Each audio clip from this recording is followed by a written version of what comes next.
안녕하세요. 베드로의 선한 이웃 계신 영재 목사입니다. 8월 28일 금요일 오늘의 말씀 묵상 시간입니다.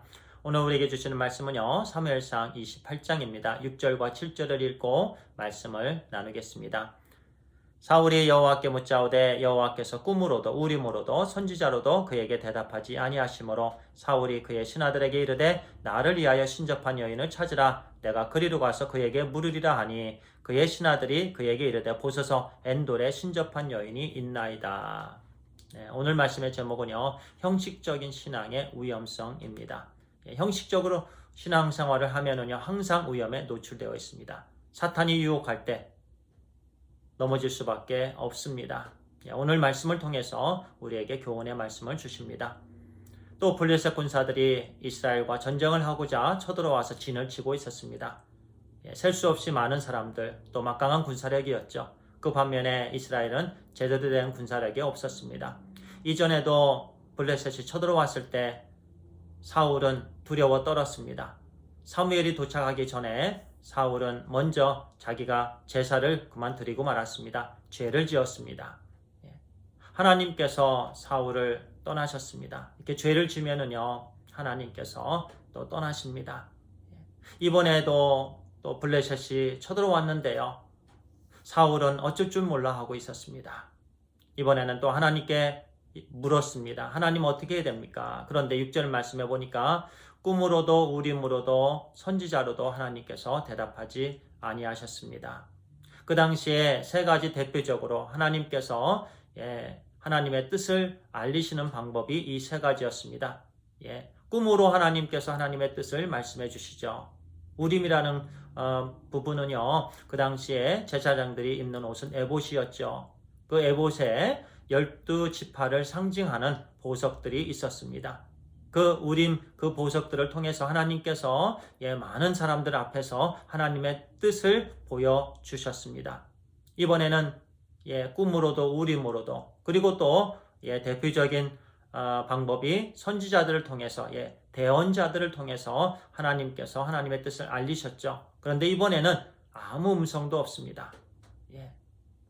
좀 자기는 들어야 되는데 어떻게 해야 되는지 알고 싶은데 하나님께서 말씀하지 아니하셨습니다. 그때 사울이 했어야 되는 일은요. 끝까지 하나님을 의지하는 일. 하나님께 계속해서 기도하는 일이었습니다. 무엇보다도 응답하지 않을 때 하나님 제가 잘못했습니다. 하나님 저의 죄를 용서해 주시옵소서. 회개 기도하면서 하나님 말씀해 주시옵소서. 간절히 응답해 주실 때까지 하나님께 기도했어야만 했습니다. 그런데 신접한 여인에게 듣고자 했습니다. 신접한 여인을 찾고자 했고 만나고자 했습니다. 또 죄를 짓게 됩니다.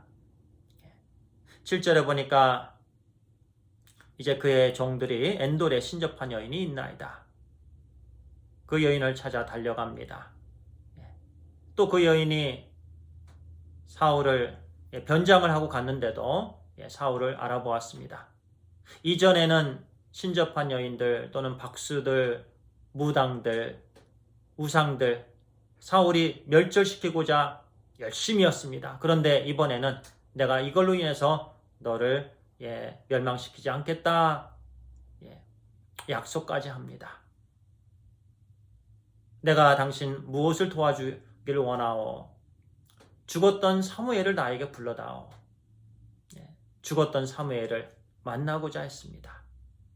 하나님을 찾아야 될 하나님의 자녀가 죽었던 사무엘, 그것도 신접한 여인에게 부탁을 하는 것입니다.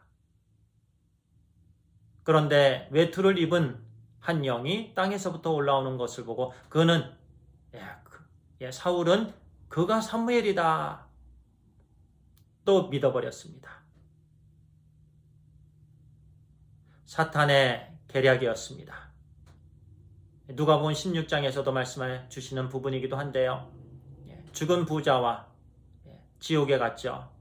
아브라함과의 대화 중에서 죽은 영혼이 다시 살아서 돌아올 수 없다라는 말씀을 우리에게 주시죠. 그렇습니다. 이미 한번 죽은 영혼은 다시 돌아올 수 없습니다. 그런데 사탄은 그와 같은 능력이 있습니다. 사탄의 속임수입니다. 그 사탄의 속임수에 오늘날 얼마나 많은 사람들이 속고 있는지 모릅니다. 악령입니다. 믿는다고 하면서 많은 사람들이 오늘날 점을 치러 다닙니다. 전화기에 오늘의 운세를 깔아놓습니다. 그 전화기에서 오늘의 운세를 보고 나에게 오늘 재수가 좋을 것이다, 재수가 나쁠 것이다, 믿는 사람들조차도 오늘의 운세를 따르고 삽니다. 그리고 주일날에는 또 교회를 갑니다. 절대로 그래서는 안 됩니다. 하나님께서 기뻐하지 아니하십니다. 오직 우리는 하나님의 말씀 붙잡아야 됩니다. 이 하나님의 말씀만이 절대적인 하나님의 말씀이시고, 이 하나님의 말씀이 또 하나님이시고, 이 하나님의 말씀을 묵상할 때 우리는 하나님을 만나는 것입니다. 오늘의 운세 보아서는 안 됩니다. 점을 쳐서도 안 됩니다. 이미 우리는 우리 주 예수 그리스도를 통해서 새롭게 된 사람들입니다. 새로운 삶을 과거에는 우리가 어떠한 삶을 살았어도 이미 거기서 우리는 단절이 죄에 대해서는 이미 죽은 사람들이기 때문에 사울처럼 마음이 조급하다고 급하다고 점쟁이를 찾아서는 안 된다라는 말씀이에요. 다 우리는 멸절시켜야 됩니다. 옛 습관은 다 죽여야 됩니다. 이제 거룩하신 하나님의 말씀에 순종하는 하나님의 나라에 우리는 하나님의 자녀들, 일꾼들입니다. 오늘 우리에게 주시는 말씀입니다. 형식적인 신앙의 삶은 이렇게 위험합니다. 사탄은 오늘도 오는 사자와 같이 삼킬 자를 찾고 유혹하고 있습니다. 하나님의 말씀으로 무장되어서 우리는 아무리 환경이 어렵고 조급하고 두렵고 그거 모든 어려움들을 준다고 해도 그 순간 우리는 무릎 꿇고 회개하고 하나님 붙잡고 하나님 응답해 주실 때까지 기도하고 절대로 과거의 습관대로 무당을 찾아가거나 점을 치거나 오늘의 운세 거기에 접근하는 일이 없어야 될 줄 믿습니다. 기도하겠습니다. 아버지 하나님 감사합니다. 오늘 말씀을 통해서 우리에게 교훈의 말씀을 주시니 감사합니다. 이제 주님 안에서 새로운 피조물이 되었는데 우리 아버지 하나님께서 기뻐하시는 하나님 나라의 거룩한 하나님의 자녀들로서의 거룩한 삶을 살게 해주시옵소서. 이전에 가졌던 모든 죄된 부분들, 잘못된 부분들은 이제 행함이 없게 해 주시옵소서. 죄에 대해서는 이미 죽었고 하나님에 대해서는 다시 산 영생을 얻은 구원받은 하나님의 백성답게 오늘도 살아가게 해주시옵소서. 하나님 감사합니다. 예수님의 이름으로 기도를 드리옵나이다. 아멘. 감사합니다.